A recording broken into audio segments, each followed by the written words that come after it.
How you doing, Cal? Mel, here we go. You in quarantine at the moment? Yeah, I am. I hope you have a lot of sympathy for me. I am doing it very tough in home quarantine, but don't tell anyone. I've actually got a house with a massive Oh, wow. backyard, yeah, and a swimming pool. So I Oh, got some stop it. That's not yeah, quarantine. ciders in the fridge. I've been running around doing some exercise, and I might jump in the pool after we do this. It's It tough, sounds man. tough. I'm feeling for you. Mel, I'm feeling for you. Someone has to do it. Someone has to do it to be there at the gather. Anyway, That's right. let's get on with the show.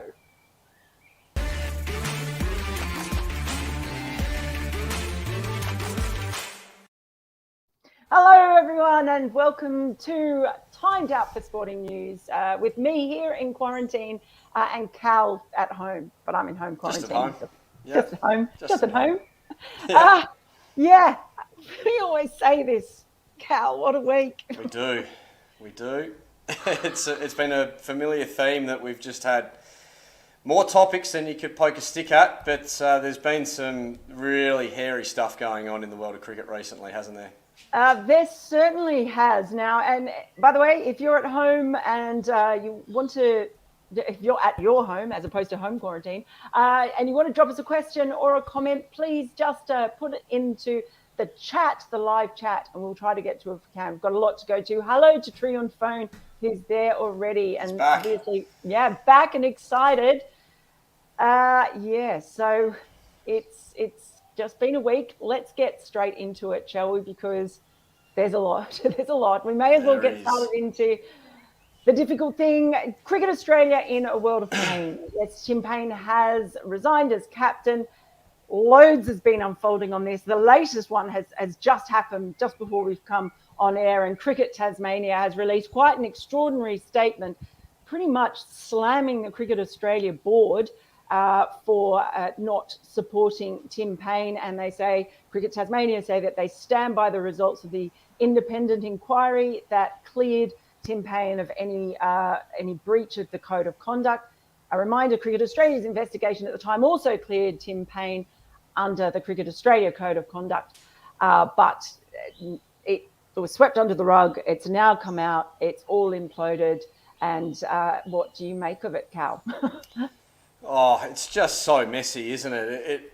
We were talking a little bit off air about it, and it does feel a bit like Cricket Australia have hung Tim out to dry. Look, he's obviously made a huge mistake in an error in judgment, and he'd be absolutely devastated with himself, I'm sure of it, having played a lot of cricket with him and against him over a long period of time. He would be shattered, and he'd be, really ruining the fact that he'd made that choice. But, on the back of all of that, it has happened a long time ago. He was cleared a long time ago, and it was all dealt with a long time ago. It really feels like there was a lack of a game plan and a lack of forward thinking for, well, what if this does hit the newspapers and it is reported on, a journo gets a hold of it, or something unforeseen takes place. It just feels like everything hit them out of nowhere and they had nowhere to go. They didn't have any game plan. It sounds like there was a real lack of communication between the previous board and the current board, which is surprising considering the fact that there are still members of the board to this day at Cricket Australia that were a part of the previous board that David Peaver was heading up, and the fact that no one seemed to be aware of it is just staggering, and I just find it really hard to believe that we've found ourselves in this situation on the eve of a huge Ashes series on home soil. It's been a bit of a media circus really around Tim Paine. It doesn't feel like there's been a lot of support coming from the Cricket Australia board. Cricket Australia full stop for Tim Paine. He's now going about his business down in Tasmania in a second 11 game where he took 5 or 6 catches yesterday, missed out with the bat. I think he made 1 off 2 today, so didn't really get a chance to test his neck out for a long period of time. Time's running out before the start of this Ashes series, and it doesn't feel like anything's really been resolved. We don't know if Tim's going to get picked. George Bailey's now stepped away from the decision as chairman of selectors because he feels like he's too close to Tim Paine, I'm assuming. It's one spanner being thrown. There's another cog falling out over there. It just feels like it's an absolute mess, like I said at the very beginning. I'm not sure what your thoughts are on it at the moment. Well, there's a few things. One, I think there's a lot about the whole situation that we don't know yet. That's my understanding. There's lots there. Sorry, guys, I'm going to go a little bit. Yeah, we're going to go over here, guys. Yeah, just bear with us. And they've got a nice new countdown too. There's stuff that we don't know. So there's, the talk about whether it was consensual, if it was something worse, all of that sort of thing. So there's a whole heap of things there that I don't think have been made clear and that haven't come out. So it's very hard without all the facts of the matter to make too much of a judgment there. The people who did have all the facts were the people who conducted the investigations. That's right. He's cleared under a code of conduct. What I don't get is how is a code of conduct fit for purpose if someone can be cleared and then a new set of people come along, they're in charge, find out years later and then decide that, okay, we've got a set of standards now, so we're going to apply them to what was happening back then. So that for me is problematic. I find it also very curious that there was a lack of curiosity when the chair, Richard Freudenstein, said that he knew about an investigation, but he didn't know any of the details 2 years ago. I find it staggering. Astonishing. Yeah, staggering that you could have a new CEO, a new chair, you're talking about investigation into the integrity of the Australian captain, and nobody who was around at the time said to them, okay, you probably need to know this, or that they didn't find out more, especially not Nick Hockley. Apparently he only found out a week ago. I can't get my head around that. I just can't. It's just an oversight of enormous proportions. I mean, how can you find yourself in that position? You've got to know the people you're working with, don't you? You've got to know them inside out. Well, that's right. And we'll talk a bit more about how we look at the captaincy in a bit. But I think they found themselves in a hole after Sandpaper-gate, and they couldn't deal with another scandal at that time.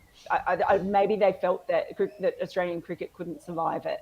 And so it was swept under the carpet.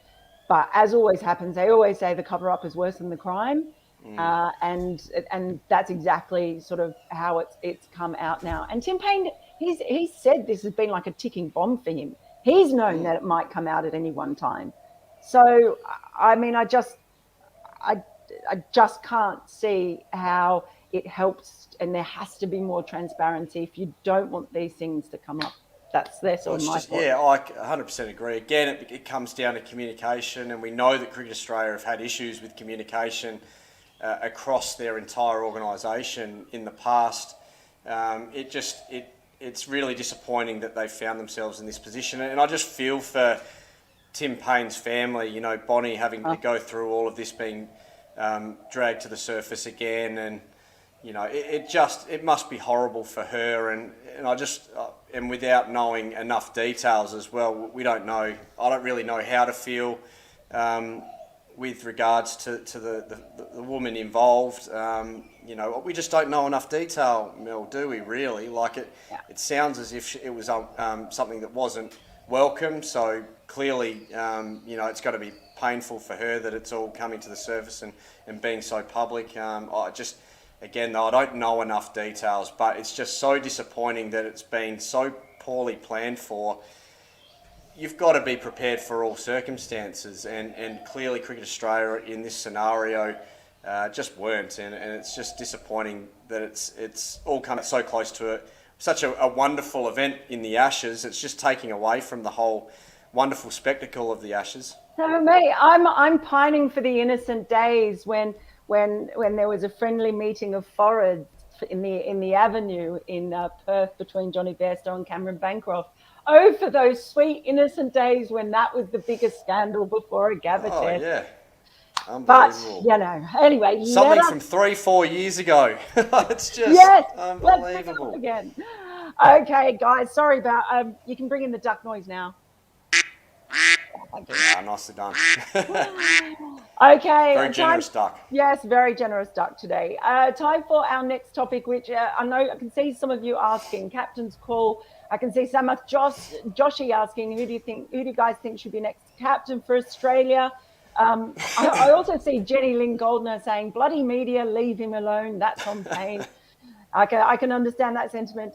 David Ainsworth, who captains now? Hope it's Pat Cummins. Kyle Hurrell says, Marnus Labuschagne should captain. Alex Carey should come in. And Bat7, loads of different thoughts there. What are you thinking? It's going to be Pat Cummins. I think Pat Cummins is the man, Mel. Pat Cummins is the man. And, you know, I go back to what his peers will say about Pat Cummins in, you know, when they're asked, you know, what type of guy he is, what's he like as a cricketer, you know, this, that and the other. From where I stand, I came across him a fair bit in his younger years when he was first bursting onto the scene, and when he was sort of in and around the Cricket Australia squads, as I was in the last couple of years probably with Cricket Australia, and just such a level-headed and seems like a really stand-up guy, and everyone says the same thing. He just seems to ooze leadership, and they're the sort of words and terms you want to hear about a player's character when they're being, you know, nominated or their names being put up for leadership positions. And I see him as someone who can lead this team, but probably as much as anything, the culture of the entirety of Australian cricket for a long period of time. And I just think it's a huge opportunity here. There's not a standout traditional batsman captain who is saying, pick me, pick me. I don't think we're in that position at the moment. I'm not sure we can, in this circumstance, go back to Steve Smith. With the way he left the captaincy, now we've lost another captain to a controversy. I feel like we need a bit of a clean break again, unfortunately. And on the back of all of that I've mentioned, I feel like Pat Cummins is our guy. Who do you think? I think you're right. I see Greg DeCourt says Cummins to captain, players will look up to him. He can lean on Smith tactically. And we've spoken about that as well, the fact that he's got sort of Steve Smith around there as well. The question with Pat Cummins is obviously going to be if he is knackered from having to carry the bowling attack, which we saw last year when they were playing India when we got to Sydney, you know. So you've got a player who's essentially doing everything, and if he's injured, so they need to look at the leadership team. I think it's more than just a captaincy pick. It's a I guess leadership team there, so that if he can't play, who takes over? How does that work? But I mean, I think that's a really good point you make there, Mel. Because and the other thing, we're not necessarily saying Pat Cummins has to captain for 8 years. You know, there's been plenty of successful captains that have been able to do it well for 3 years, you know, 2 to 4 years, and then we can see Pat go back into the bowling role without the captaincy potentially. Once we find out whether it's possible for him to do the captaincy, you know, on his own, or whether, you know, after 2 years he goes, you know what, now it's really starting to wear me down. Now's a good time to step away from it. I think we quite often get fooled into thinking we have to have this captain for the next 8 years. I quite like the idea of, well, we don't 100% know if it's going to be a success, having a fast bowler as a captain for a long period of time. Let's have a crack at it. We've got as good a candidate as you'll ever find. Let's have a go at it. We've put a good group of sound cricket brains around him as well. He's got his own that he can draw upon, but he put some good characters around him. And if it might be the greatest thing that Australian cricket's ever done, we don't know that. But if after 2 years, 3 years, he goes, you know what, it's weighing me down a bit and I need to get back into my cricket, just worrying about my own game, no problems. There's no reason we can't do that, I don't think. Mel, what do you think? No, I agree with you. My biggest concern around Pat Cummins right now is in all these stories where he's been mentioned as a possible captain. I keep hearing phrases like clean skin, golden child, poster boy, and I just feel like are we not learning?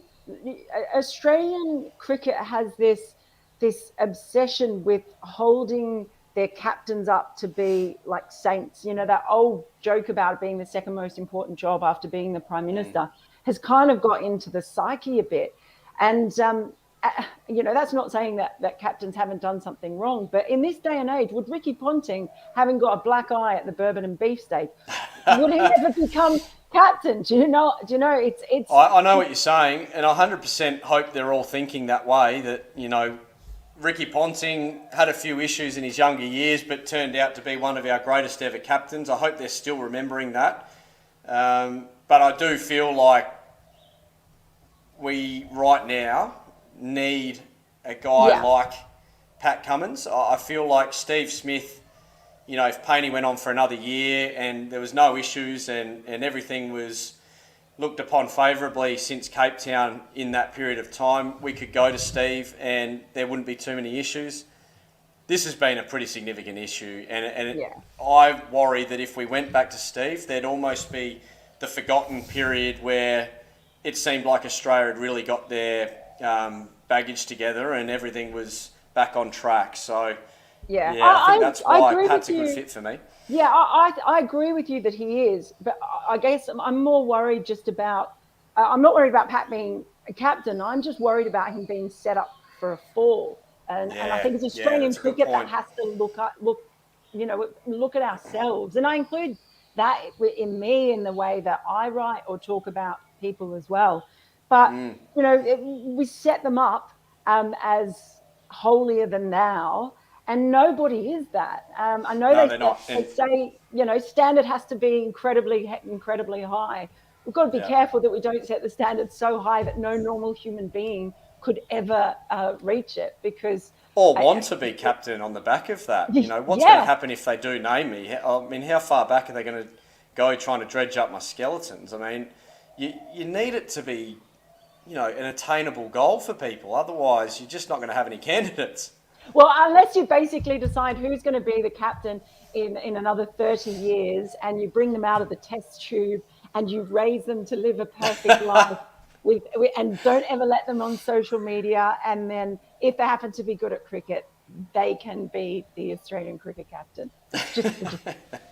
Let's hope it doesn't end up going down that path, Mel. Let's hope it doesn't. I think we've probably gone over time and they just kindly left out the duck noise, didn't they? Is it around? That might be the case. Yeah, that could be the case. We're so ill-disciplined, mate. We'd be fined every single match. I think there's a few times where we can get away with it, and when there's been a controversy like this, I think it might be one.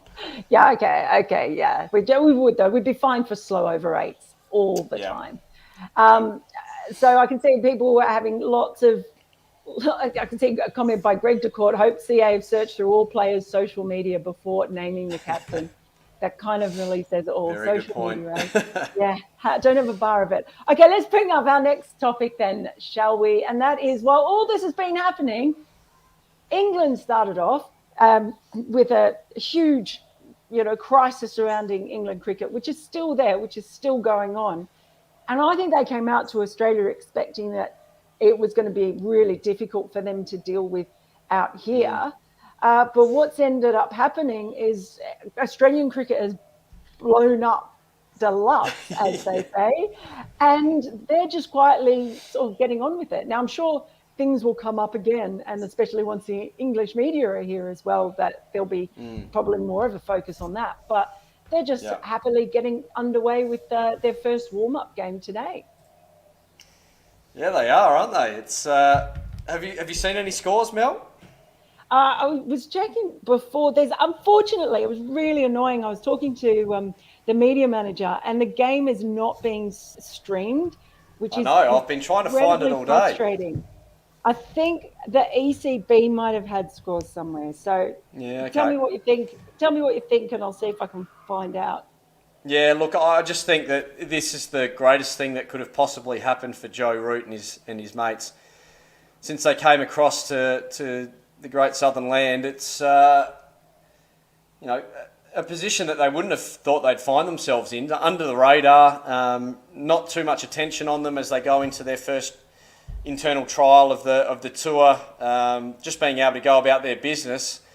especially considering all the controversy that we've seen coming out of Yorkshire and county cricket, and some of the big name England players from the past that have been dragged into the controversy around racism at Yorkshire County Cricket Club and county cricket as a whole. This is the best thing that could have possibly ever happened to them, and the worst thing that could have happened for the Australian cricket team. So they'll be really pleased that they've been able to sneak into the country, fly under the radar, go about their business, and just prepare without too much noise around them. I think it's been a great result for them. Yeah, I haven't been able to easily find a score. I've been looking, but that's okay. It's frustrating not being able to. I was looking for a while too. Well, it's really annoying because I'm stuck here in quarantine, and it's frustrating the hell out of me that I can't duck out and actually go down and watch, because this is going to sound like really nerdy, but I really like watching tour games and warm-up games, because I don't know, you just often find out things and it can observe things that you don't get a chance to during a test. So that's a little bit frustrating.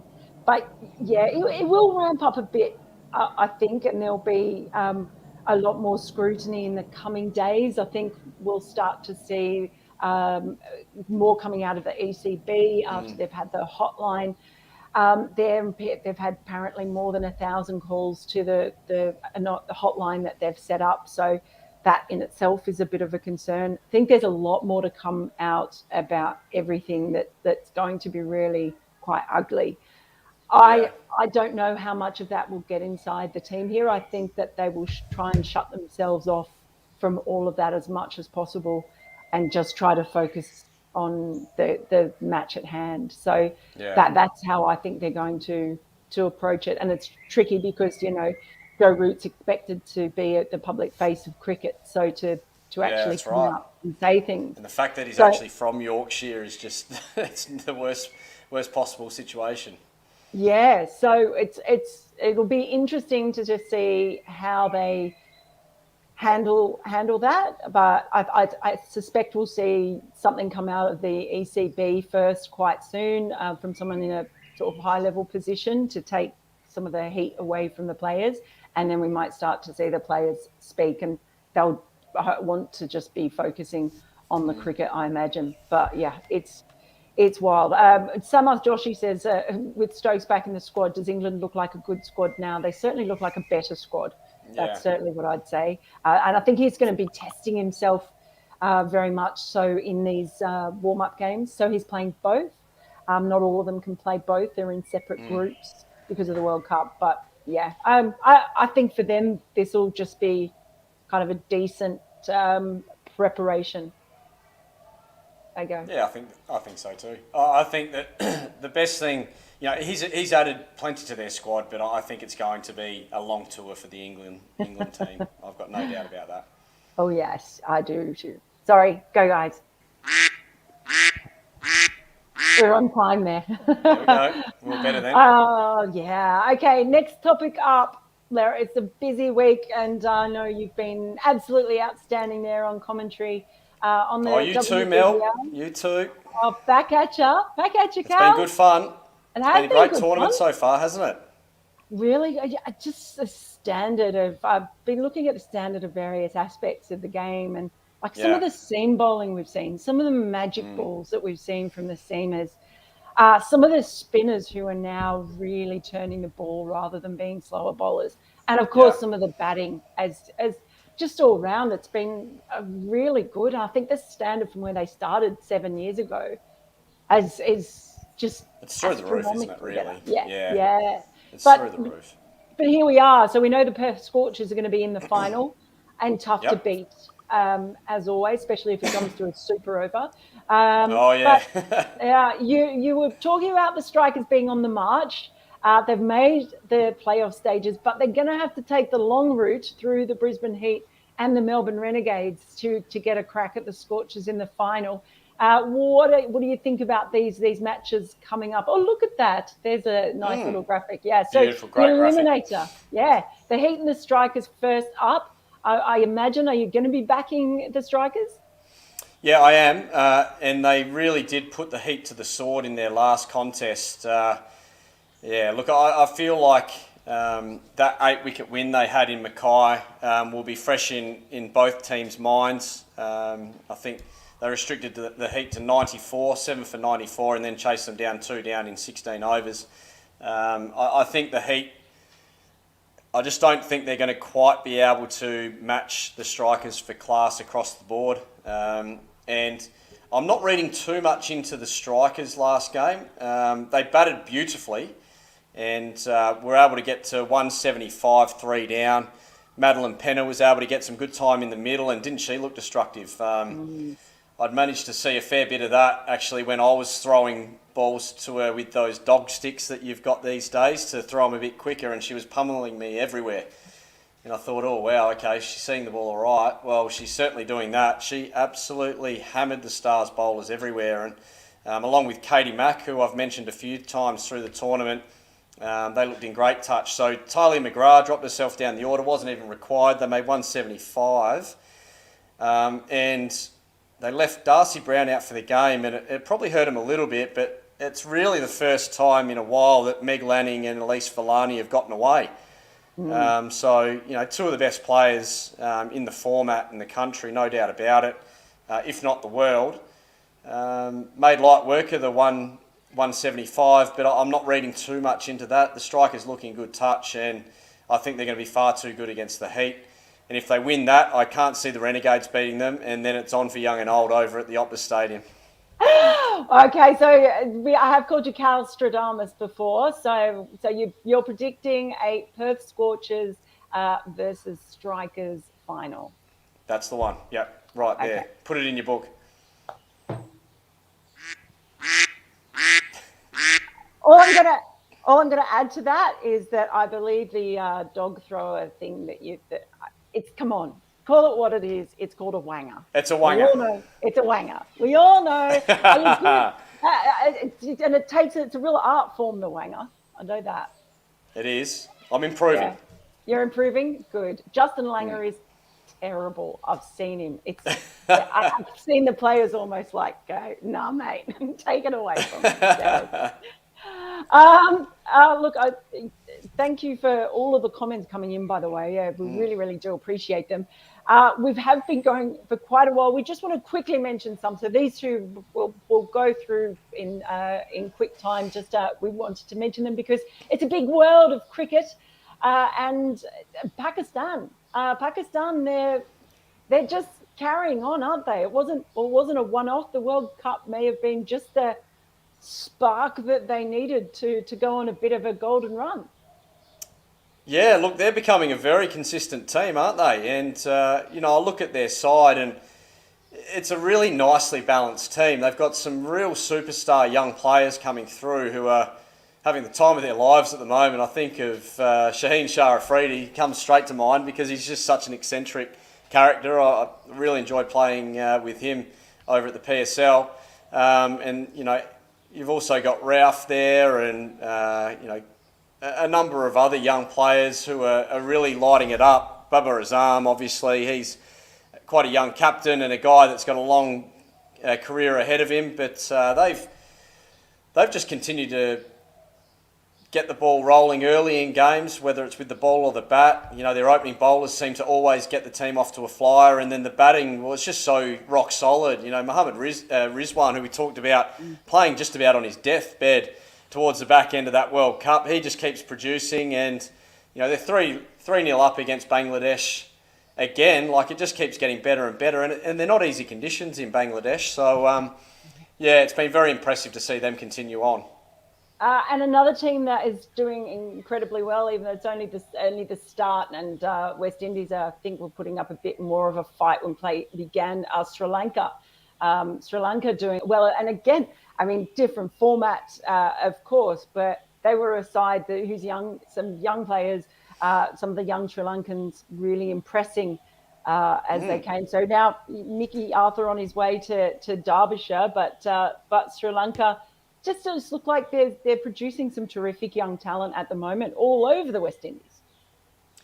Yeah, look, they are, and they were fantastic to watch in the World Cup too. They're really starting to surprise some teams, I think, and While it looked doom and gloom, and there was a lot of carry on around the cricket fraternity about India sending their B team to play an ODI series against Sri Lanka, within the last 12 months, might have even been within 6 months.